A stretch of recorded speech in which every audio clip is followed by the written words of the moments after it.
Now then, let's check the teamwork. Combat experienced veterans, green recruits, Battalion from the Texas Panhandle.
As new reservists, we intend to give you training this year that will integrate you into the reserve program.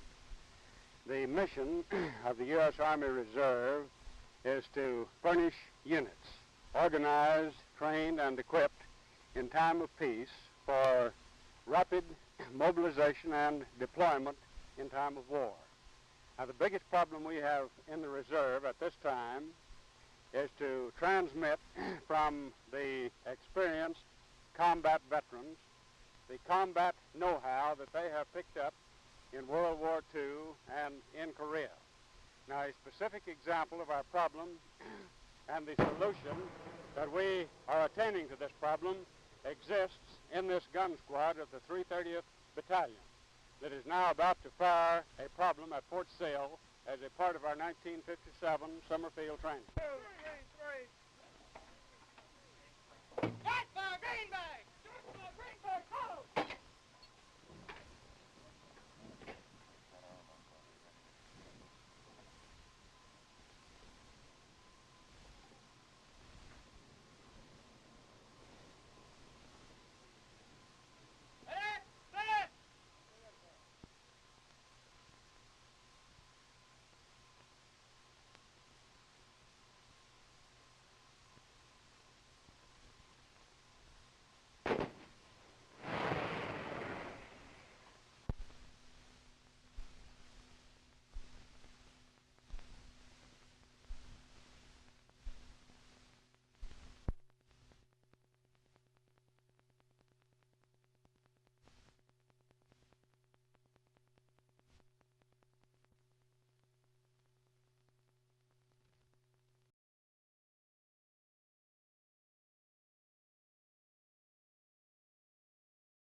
Would you say now that the reservists are ready for any eventuality?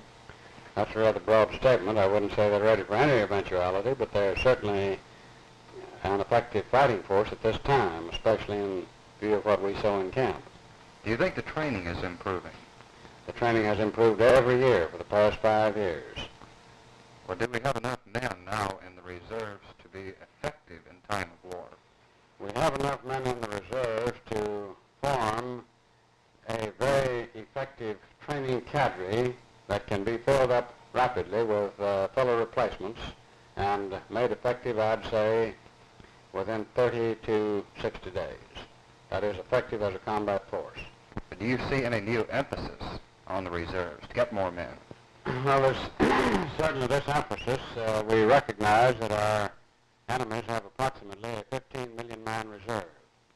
Ours is less than 10% of that, and it's forced on us by the enemy that we must have more emphasis on the reserve, and we have been getting more.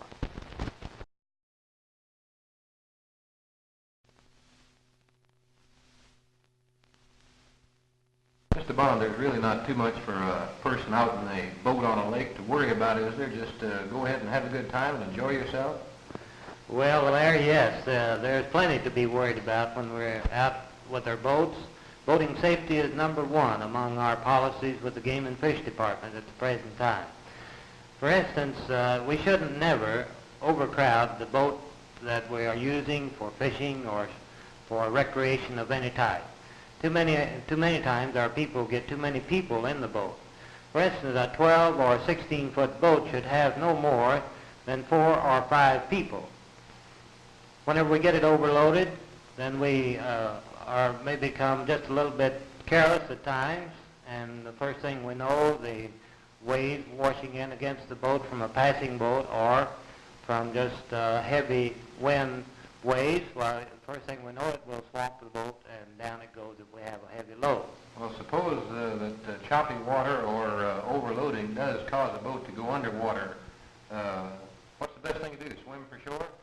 Well, there's an old cardinal rule, Larry, concerning when your boat goes under, that you should stay with the boat at all times. Of course, we all know that, but we have to keep repeating that point to our public. Certainly they should stay with the boat regardless of how close they are to land. Too many times we think that we're good swimmers. The shore is just 100 yards or so away from the boat. We can swim out to shore. But this is one thing that happens very often, and we find that it is causing a lot of drownings here in the state of Oklahoma.